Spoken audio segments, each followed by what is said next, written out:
हम कल्याणी झा समस्त मिथिलावासी के गोर लागे छी। एगो बहुत सुंदर महादेव के नचारी सुनबे छी तो केहन लागत अहाँ सब कमेंट में बताएब। आ नीक लागत तो लाइक सब्सक्राइब कर लेब चैनल के। तो चलू सुनबे छी। अंगूरी में डसलक नगिनिया हे गौरी भोला के जगाबू। अंगूरी में डसलक नगिनिया हे गौरी भोला के जगाबू। भोला के जगाबू अपन दानी के जगाबू। भोला के जगाबू अपन स्वामी के जगाबू। भोला के जगाबू अपन स्वामी के जगाबू। अंगूरी में डसलक नगिनिया हे गौरी भोला के जगाबू।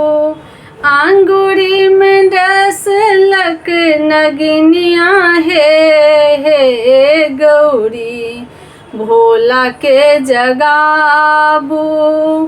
पूरब में खोजलाऊं पश्चिम में खोजलाऊं।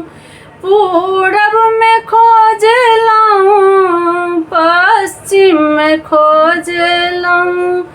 काहे नाही मिलल बिसहारा हे गौरी भोला के जगाबू।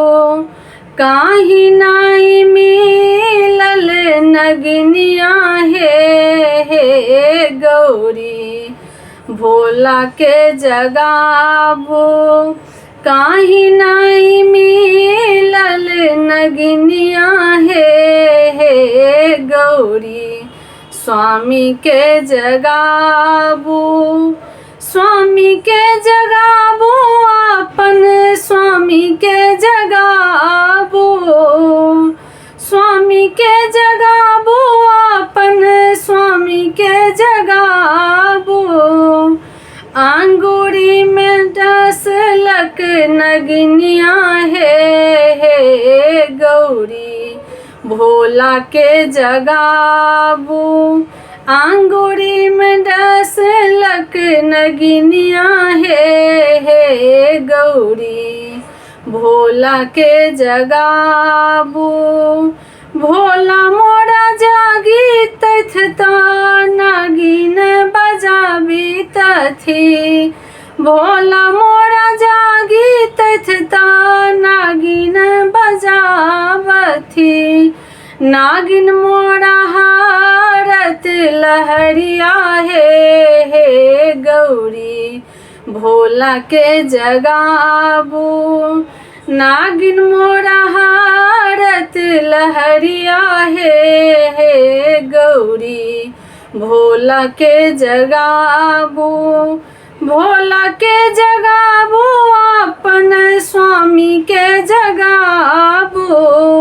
भोला के जगाबू अपन स्वामी के जगाबू। अंगूरी में डसलक नगिनिया हे गौरी भोला के जगाबू। अंगूरी में डसलक नगिनिया हे गौरी भोला के जगाबू। धन्यवाद। केहन लागत अहाँ सब जरूर बताएब कमेंट में।